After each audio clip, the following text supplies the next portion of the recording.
If anyone had asked me 6 months ago, I would have told them my marriage was rock solid. Sure, we had our ups and downs. What couple didn't?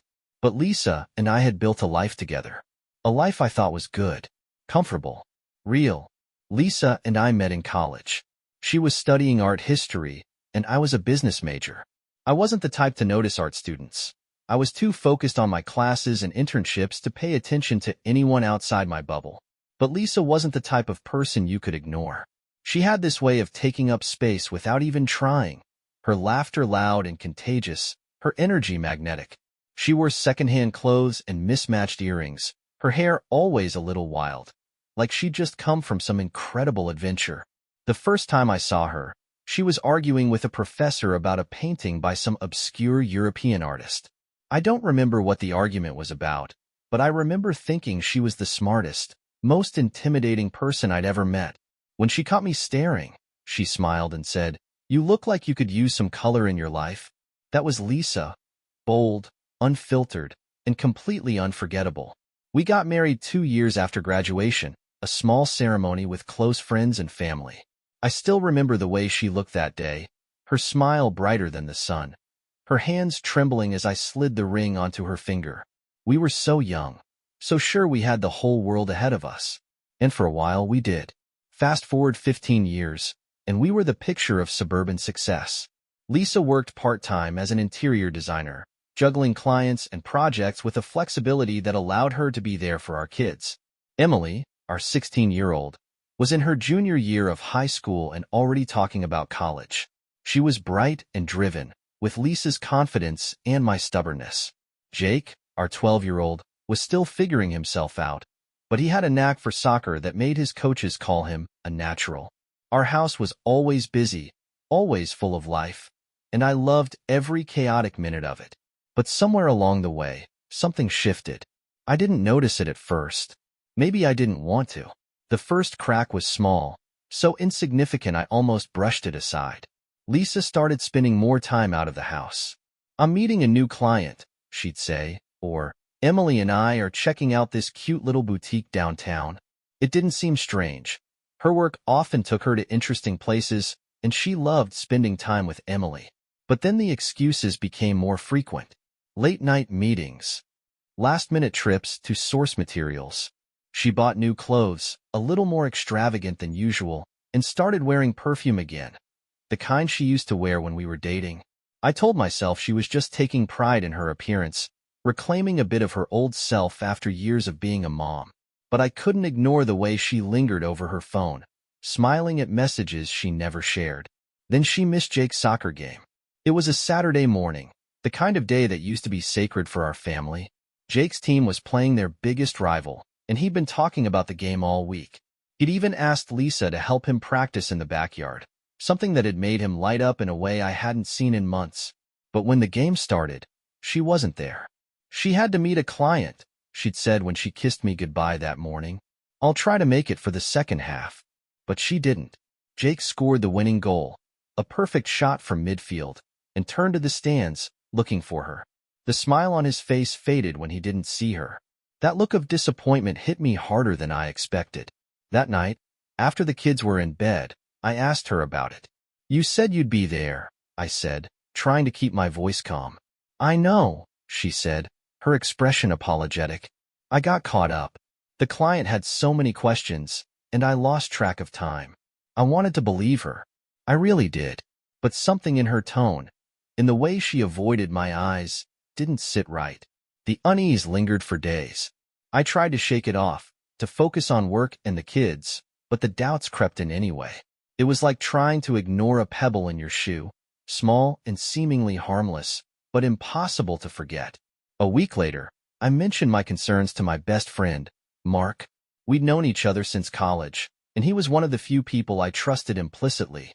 "Maybe it's nothing," I said as we sat in his garage, tinkering with his old Harley, "but something feels off." Mark looked up from the engine, wiping his hands on a rack. "You've been married for 15 years, man. You know Lisa better than anyone. If you think something's off, it probably is." I sighed, running a hand through my hair. I don't want to be that guy, you know? The one who starts imagining things because his wife works late. You're not imagining things if she's giving you reasons to doubt her, Mark said. He leaned against the workbench, crossing his arms. Look, I'm not saying she's up to something, but if you really want to know, maybe you should start paying attention. See where she's going, who she's meeting. You mean spy on her? I asked, incredulous. I mean find the truth, Mark said. Whatever it is, you deserve to know. At first, I hated the idea. Lisa was my wife, the mother of my children. Spying on her felt like a betrayal in itself. But the seed had been planted, and over the next few days, I couldn't shake the feeling that Mark was right. The opportunity came sooner than I expected. Lisa had left her laptop open on the kitchen counter, something she rarely did. I wasn't looking for anything when I walked by, but then I saw the email. It was from someone named Daniel. Can't wait to see you tonight. Last night was incredible. I froze, my hand hovering over the trackpad. My chest tightened as I read the words again, hoping I'd misunderstood. But there was no mistaking them. That night, Lisa came home smiling, her face glowing from whatever client meeting she'd just come from. I didn't confront her, not yet. I needed more. Proof. Context. Something to confirm what my gut was already telling me. The next day, I called Mark. I think she's cheating, I said, my voice low. Mark didn't sound surprised. What do you want to do about it? He asked. I need to know for sure, I said. And I need your help. The morning after I found the email, the house felt different. Lisa moved through the kitchen with her usual grace, pouring coffee and humming a tune under her breath, but everything about her felt wrong. Her movements were too easy, too casual, as if she were performing normalcy rather than living it. She didn't notice the way I watched her, my chest tightening with every word she spoke. Big plans today? I asked, trying to sound offhand as I sipped my coffee. She glanced up, her expression momentarily startled before she plastered on a smile. Just a meeting with a new client, she said, her tone light. Why? Just curious, I said, keeping my face neutral. Anything interesting? She shrugged, pouring milk into her mug. Not really. They're renovating their living room. It's mostly picking out furniture and colors. Nothing exciting. Her lie was so smooth, so effortless, that for a split second, I almost believed her. But the email flashed in my mind, and my chest tightened. Was she meeting Daniel? Was this client just another excuse? Sounds fun, I said, forcing a smile. Good luck. She smiled back, but there was a flicker of something in her eyes. Something cautious, as if she could feel the weight of my gaze. Thanks, she said, grabbing her bag and kissing me on the cheek. See you tonight. After she left, I called Mark. I need you to come over, I said, my voice tight. Now. He didn't ask questions. That's the thing about Mark. He doesn't waste time with unnecessary words when it matters. He showed up half an hour later, his baseball cap pulled low over his eyes, and let out a low whistle as he stepped into the kitchen. You look like hell, he said, leaning against the counter. I feel like it, I said, running a hand through my hair. I found something. What kind of something? I hesitated, then pulled up the email on my phone. I handed it to him without a word, watching as his eyes scanned the screen. His jaw tightened as he read, and by the time he looked up, his face was grim. Damn, he said. This is... Yeah, I said, cutting him off. I know. Mark exhaled, rubbing the back of his neck. What do you want to do? I need to know for sure, I said, my voice hard. I need to know who he is, where they're meeting, everything. Mark nodded slowly, his expression serious. Okay, he said. Let's figure this out. We started small. Mark and I went through her emails, texts, and calendar entries, looking for patterns. I hated myself for it. Rifling through her private messages felt wrong, like I was betraying her trust. But then I thought about the lies she'd already told me, the trust she'd already broken, and my guilt turned to resolve. Most of her messages seemed normal. Conversations with friends, updates from clients, reminders about the kids' schedules. But then there were the ones from Daniel. They were buried in a folder labeled Work, disguised as professional exchanges about design projects. At first glance, they looked innocent enough. But as we dug deeper, the truth began to surface. Missed you this weekend. Can't wait until next time. You looked amazing last night. Still thinking about it. Each message was a gut punch, twisting the knife deeper into my chest. Mark read them too, his jaw tightening with every word. She's good, he muttered. Hiding it like this. It's almost impressive. I glared at him, and he held up his hands. I'm just saying, he said. This guy's not some random fling. She's putting effort into this. That thought made me sick. We decided to take it a step further. If she's meeting him in person, we need to know where, Mark said one evening as we sat in his garage. Does she have a regular spot? A hotel? I don't know, I admitted, the thought making my stomach churn. But she always keeps her work bag in the front closet. Maybe there's something in there. That night, after Lisa went to bed, I waited until the house was silent before creeping downstairs. My heart pounded as I opened the closet door, half expecting her to catch me. But the house stayed quiet, and I pulled her bag out into the living room. Beneath the fabric samples and client notes, I found it, a receipt from a boutique hotel downtown. The date on the receipt matched one of her client meetings from 2 weeks ago. I stared at it, my hands trembling, as the last shred of doubt disappeared. Mark didn't hesitate when I told him. We need to stake it out, he said firmly. See it for ourselves. The idea of following Lisa felt ridiculous, like something out of a bad movie. But I couldn't argue. I needed proof, something undeniable.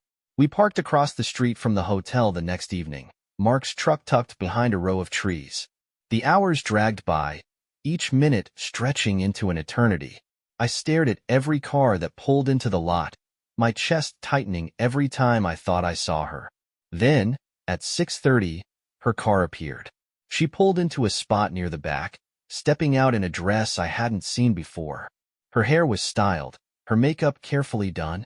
She glanced around, her movements quick and cautious, before heading toward the entrance. 2 minutes later, a man joined her. He was tall, with dark hair and a confident stride. He greeted her with a smile that made my blood boil, and they walked into the hotel together. Mark put a hand on my arm as I reached for the door handle. Don't, he said firmly. Not like this. I sank back into the seat, my chest heaving. I'd seen enough. That night, I didn't go home. I couldn't. I crashed on Mark's couch instead, staring at the ceiling as the weight of the betrayal crushed me. The image of her walking into that hotel with Daniel replayed in my mind, over and over, until I thought I'd go insane. She's been lying to me for months, I said finally, my voice hollow. How do you come back from that? Mark didn't answer right away. He sat in the armchair, his hands clasped in front of him. I don't know, he admitted, but you've got to figure out what you want. Do you want to fix this? Or are you done? I don't know, I said. I don't know anything anymore. The next morning, I went home. Lisa was in the kitchen when I walked in, her face lighting up when she saw me. Hey, she said, moving toward me. Where were you last night? I was worried. I stared at her, my chest tight with anger and sadness. How could she stand there, looking so innocent, when I knew the truth? How could she act like everything was fine? I stayed at Mark's, I said shortly, brushing past her. Needed a break. She frowned, her smile faltering. Is everything okay? No, I said, my voice sharp. It's not. Her expression shifted, a flicker of something. Fear? Guilt? Crossing her face. But before she could say anything, Jake came barreling into the room, his backpack slung over one shoulder. Morning, Dad, he said, grinning. Can you drive me to practice tonight? Sure, buddy, I said, forcing a smile. Go grab your lunch. As Jake disappeared, Lisa turned to me. Liam, she said softly, what's going on? I met her gaze, my heart pounding. We need to talk, I said, but not right now. Her face paled, and she nodded, her hands twisting together. She knew. Maybe she didn't know what I'd seen, but she knew enough to be afraid. The day I decided to confront Lisa started like any other. She moved through the house with practiced ease, her footsteps light as she tidied the kitchen and checked her phone. Watching her now, knowing what I knew, was like staring at a stranger. Every gesture, every smile felt rehearsed, like a mask she wore to hide the lies beneath. Jake and Emily were finishing breakfast, their voices filling the kitchen with easy chatter. Lisa joined them at the table, laughing at one of Jake's jokes, her eyes crinkling in that way I used to love. But all I could think about was the hotel, the dress, the man she'd walked in with. When the kids grabbed their bags and headed for the door, I followed them to the car. "See you after school," I said as they climbed in, my voice calm despite the storm brewing inside me. Lisa waved from the front porch. "Drive safe." The moment they were gone, I turned to her. "We need to talk."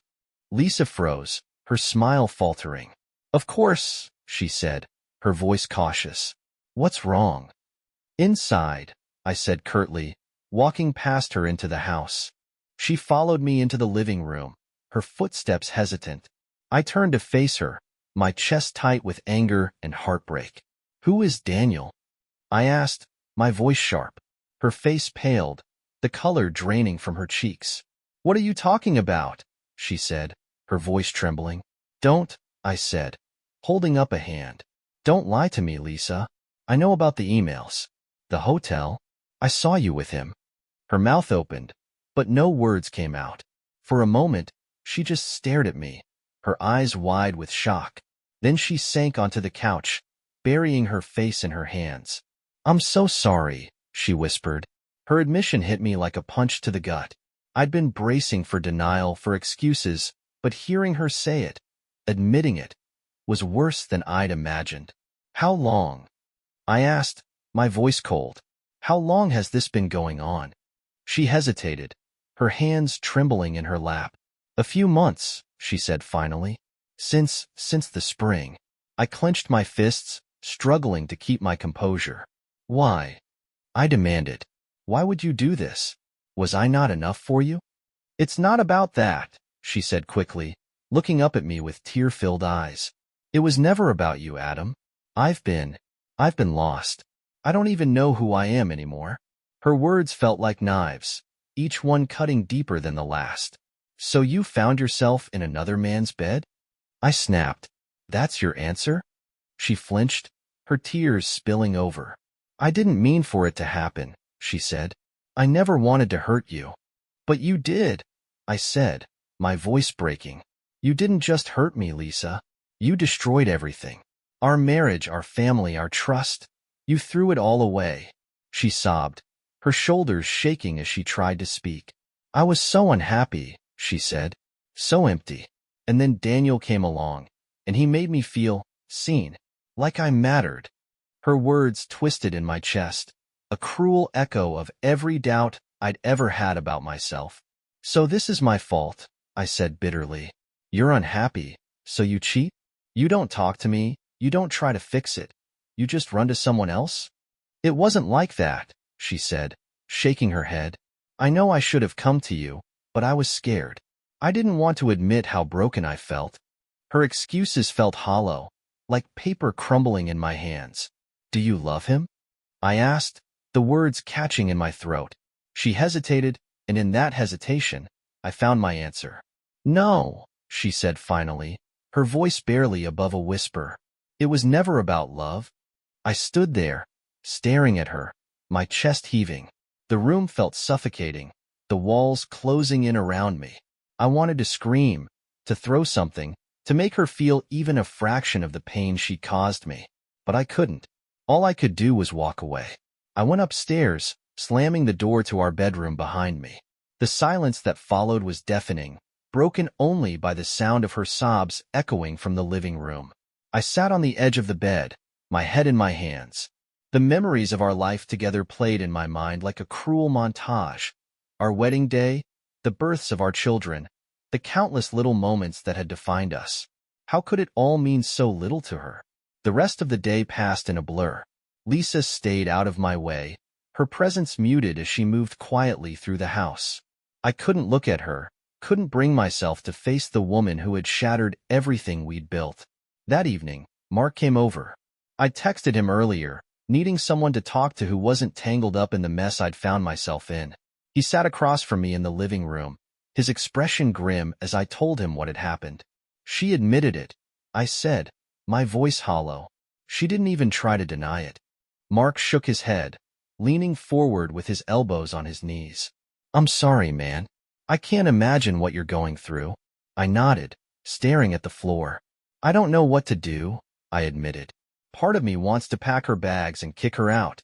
But then I think about the kids. How do I tell them their mother betrayed us? Mark was quiet for a moment, then he sighed. You need to figure out what you want, he said. Do you think you can forgive her? Or is this the end? I didn't answer. I didn't know how to. The idea of forgiving Lisa felt impossible, like trying to rebuild a house from ashes. But the idea of letting go, of walking away from the life we'd built, felt equally unbearable. When Mark left, I sat in the dark, the weight of the decision pressing down on me like a lead blanket. Upstairs, I could hear Lisa moving around, her footsteps soft as she got ready for bed.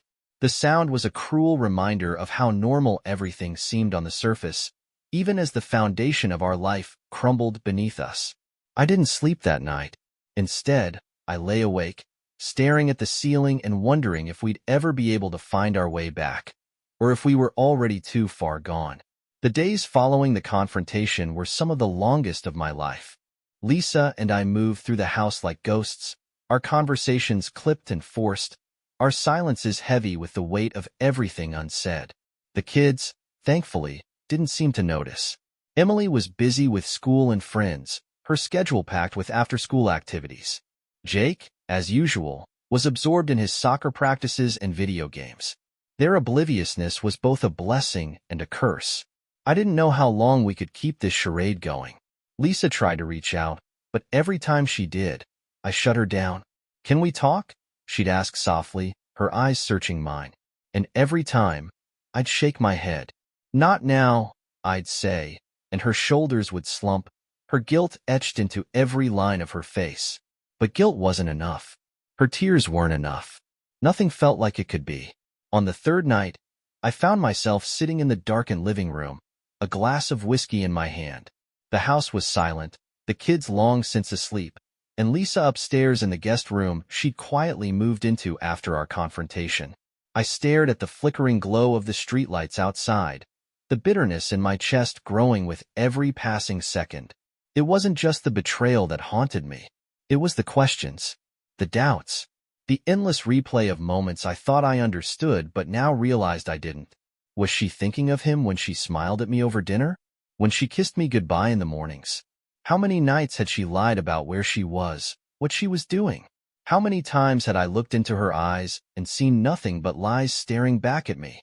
The thoughts were a poison, seeping into every corner of my mind.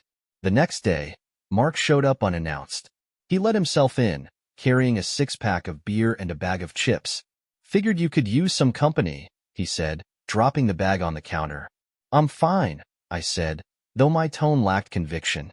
Bullshit, he said, cracking open a beer and sliding one across the counter to me. You've been stewing in your own misery for days. You need to talk to someone before you implode? I sighed, grabbing the beer and taking a long sip. What do you want me to say? I don't know. Start with how you're feeling. Angry? Sad? Both? All of it, I said, setting the bottle down with a thud. I'm angry that she lied to me. Angry that she put our family at risk. Sad that I wasn't enough for her. Confused about how the hell we got here. Mark nodded, his expression serious. And what do you want? Do you think you can forgive her? I don't know, I admitted. Every time I think about it, I can't see past what she did. But then I think about the kids, about how much it would destroy them if we split up. Mark took a sip of his beer, his eyes thoughtful. Look, man, he said after a moment, I'm not saying you should forgive her. Hell, if it were me, I'd be packing her bags right now. But this isn't just about her. It's about you. You've got to figure out what's best for you, for your family. And whatever you decide, you've got to own it. His words stayed with me long after he left. That night, as I lay awake in bed, I thought about what he'd said. What was best for me? For Emily and Jake? Could I ever look at Lisa the same way again? Could I trust her? Love her? Or was this the end? The next morning, I decided to take a step I'd been avoiding. I called a therapist. It felt strange, admitting to a stranger that my life was falling apart. But when Dr. Grayson's calm, steady voice came through the line, I felt a flicker of hope. "It's a process," she said after I explained the situation. "There's no right or wrong way to feel right now, but talking through it can help you find clarity." She suggested I come in for a session the following week. "And if your wife is willing," she added, "couples counseling could be beneficial. Even if you don't stay together, it can help you both process what's happened." I wasn't sure if I was ready for that, but I agreed to think about it. That evening, Lisa approached me again. She looked hesitant, her hands twisting nervously at her sides. "Adam," she said softly, "please. I know you're angry. I know I've hurt you in ways I can't even begin to fix. But I'm begging you, let me try. Let me prove to you that I'm still the woman you fell in love with." Her words stirred something in me, but I couldn't tell if it was hope or resentment. "How do you expect me to believe anything you say?" I asked, my voice sharp. "You lied to me for months, Lisa. You betrayed me. How do I come back from that?" She didn't flinch, but her eyes filled with tears. "I don't know," she admitted, "but I'll do whatever it takes.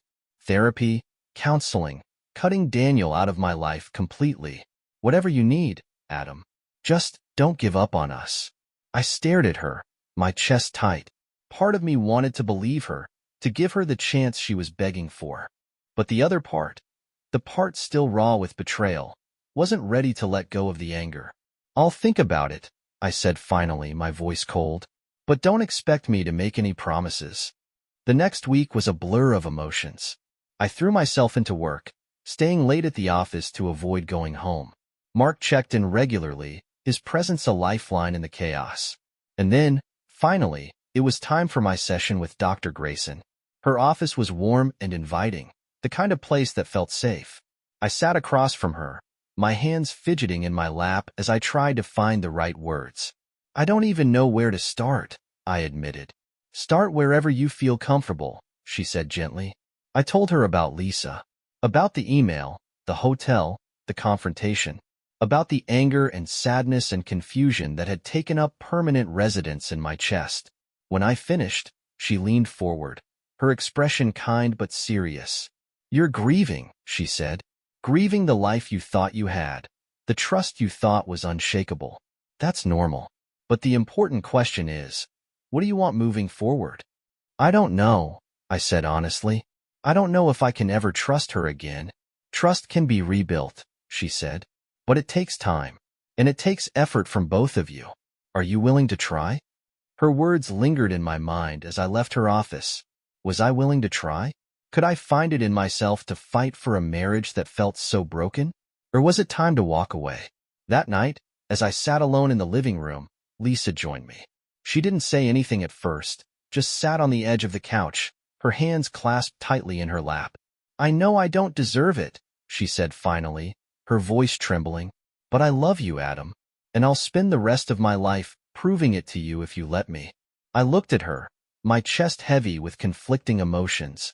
I didn't know what the future held for us, but in that moment, I realized I wasn't ready to let go. Not yet. The days that followed were a strange mix of tension and tentative progress. Lisa kept her distance, careful not to push too hard, but I could see the strain in her every movement. She was trying, too hard, maybe, to act normal, to slide back into the rhythm of our lives as if her betrayal hadn't shattered it. But there was no going back to normal. Not yet. I attended another session with Dr. Grayson, this time focusing on my feelings about Lisa's request for reconciliation. "How do I know if I'm making the right choice?" I asked her. She tilted her head, her expression thoughtful. "There's no perfect answer," she said. "Rebuilding a relationship after infidelity is one of the hardest things a couple can do. It's not about going back to what you had. It's about deciding whether you're willing to build something new, something stronger." Her words stuck with me as I drove home. Could I really build something new with Lisa? Could I trust her to be honest, to be faithful? Or was I setting myself up for more heartbreak? That evening, Lisa and I sat down in the living room after the kids had gone to bed. The air between us was heavy, charged with unspoken words. She looked at me, her eyes searching mine, and took a deep breath. "I know I can't undo what I've done," she said softly. But I want to start over, Adam. I want to be better. For you. For the kids. For us. I'm willing to do whatever it takes. Therapy, counseling, full transparency, anything. I studied her, my emotions warring. Her sincerity was undeniable, but so was the hurt that still lingered in my chest. If we do this, I said finally, my voice firm, there have to be rules. No more secrets. No more lies. Total honesty, no matter how hard it is. Absolutely, she said quickly, nodding. Whatever you need. And we're going to counseling, I added. Both of us. No excuses. Of course, she said, her voice trembling. Thank you, Adam. Thank you for giving me a chance. The first couples therapy session was awkward. Dr. Grayson's office, which had felt so safe and inviting during my individual sessions, now seemed too small, too intimate. Lisa and I sat side by side on the couch, the space between us a chasm. Dr. Grayson didn't waste time. Lisa, she said, her tone gentle but firm, why don't you start by explaining what led to your infidelity? Lisa hesitated, her hands twisting in her lap. I was unhappy, she said finally, her voice trembling. Not with Adam. He's been an amazing husband. But with myself. I felt invisible, like I didn't matter anymore. And then Daniel came along, and he made me feel seen. Her words were like a knife to my chest. So you cheated because you needed validation? I asked, my voice sharp. Lisa flinched but nodded. I know how selfish that sounds, she said. And I hate myself for it. I should have come to you, but I didn't know how. Dr. Grayson turned to me. Adam, how does hearing that make you feel? Angry, I said immediately, and hurt, like I wasn't enough for her. It's normal to feel that way, Dr. Grayson said, but it's important to remember that infidelity is rarely about the betrayed partner. It's about the choices of the person who strayed. That doesn't make it right, but it does mean that rebuilding trust will require effort from both of you. I nodded, though her words did little to soothe the ache in my chest. Over the next few weeks, the sessions became a regular part of our lives. Each one was a minefield of emotions, forcing us to confront the cracks in our relationship that we'd ignored for years. Lisa admitted to feeling unfulfilled, to letting her insecurities drive her actions. I admitted to becoming distant, to focusing so much on work and the kids that I'd taken her for granted. It wasn't easy.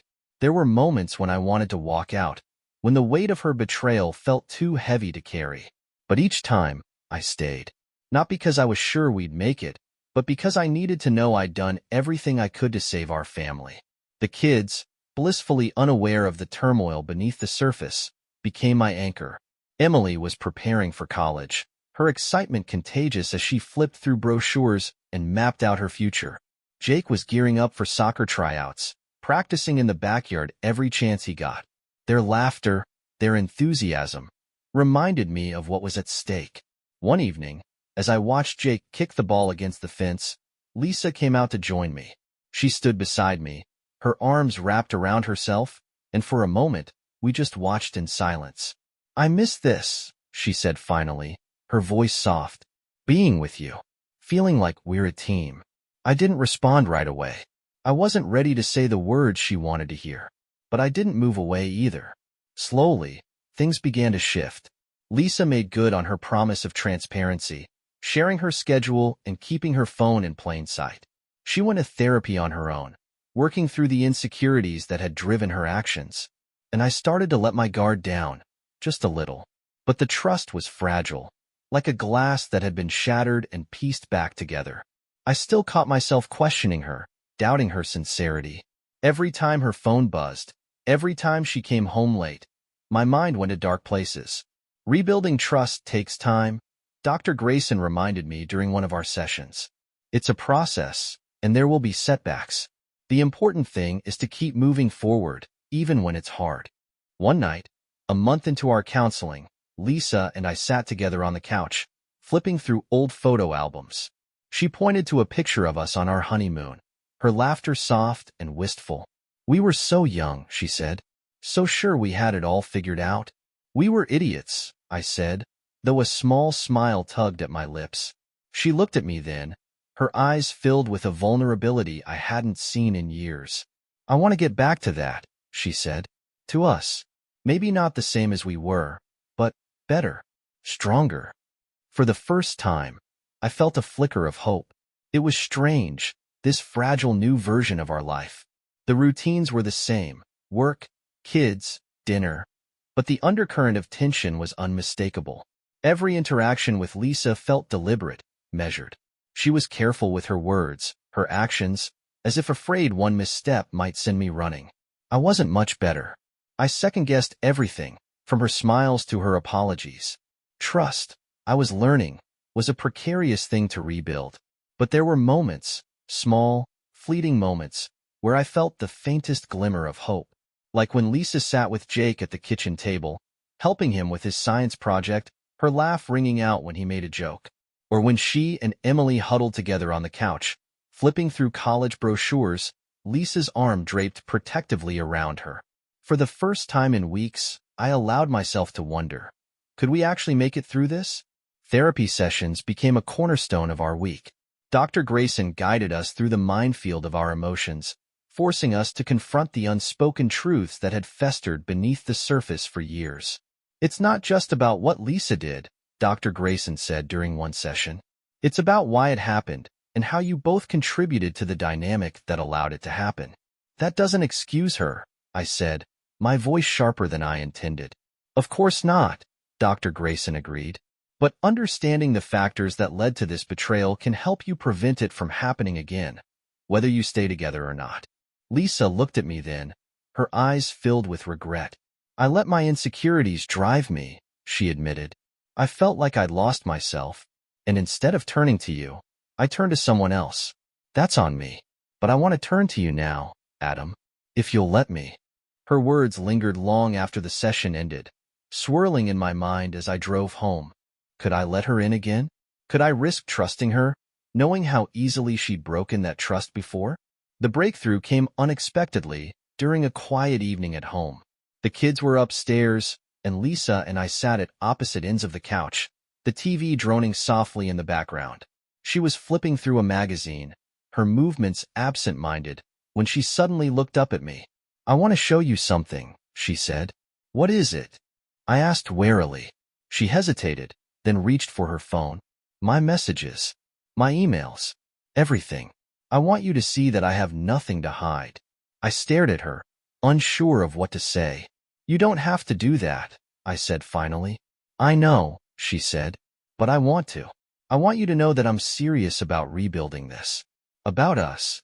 Reluctantly, I took the phone. I scrolled through her texts, her emails, her calendar. Everything was as she said: work meetings, school reminders, messages to friends.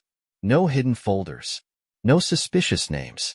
When I handed the phone back, she gave me a small, tentative smile. "I know it'll take more than this," she said, "but it's a start." And for the first time, I felt like it might actually be. Our next therapy session was different. Dr. Grayson asked us to write letters to each other, explaining how we felt about everything that had happened. The process was harder than I expected, putting my pain, my anger, my hope into words. But when I finished, I felt a strange sense of relief. Lisa read her letter first. Her voice trembled as she spoke, but her words were clear, heartfelt. She apologized again for the betrayal, for the lies, for the hurt she'd caused. But she also thanked me for staying, for trying, for giving her a chance to prove she could be better. When it was my turn, I took a deep breath and began to read. I told her about the pain, the confusion, the loss.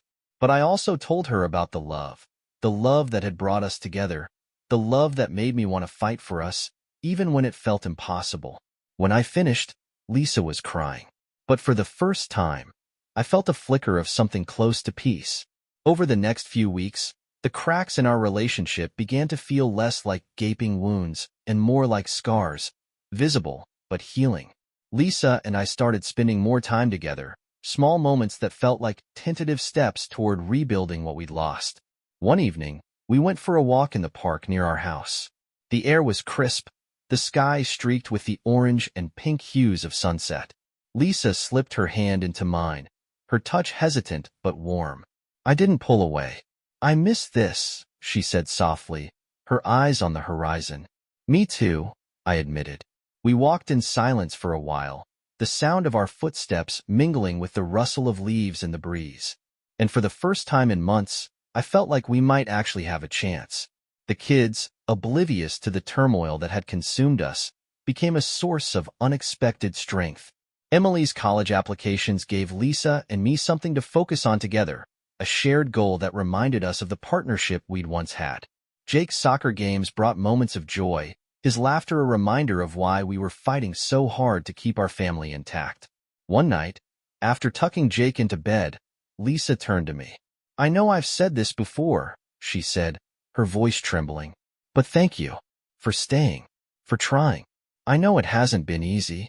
It hasn't, I said honestly, but I think it's worth it. Her eyes filled with tears, but she smiled, a real, genuine smile. And for the first time, I believed her. 6 months had passed since the night everything fell apart. 6 months of therapy, hard conversations, and slow, deliberate steps toward rebuilding what Lisa's betrayal had broken. Some days were better than others. There were moments when the past felt distant, like a bad dream I'd finally woken from. But there were also moments when the memories resurfaced, sharp and painful, reminding me of how easily everything we'd built had almost crumbled. But through it all, we kept moving forward. Slowly, painfully, but forward. Our final therapy session with Dr. Grayson felt more like a milestone than a conclusion. Lisa and I sat side by side on the couch, the space between us smaller than it had been in those early days. Dr. Grayson looked at us with a small, encouraging smile. You've both come a long way, she said. Rebuilding trust after betrayal is one of the hardest things a couple can do. But you've put in the work, and it shows. Lisa glanced at me, her hand resting lightly on her lap. It hasn't been easy, she admitted. There were times when I wasn't sure if we'd make it. Me too, I said honestly. But I think we're stronger for it. Dr. Grayson nodded. Remember, this isn't the end of your journey.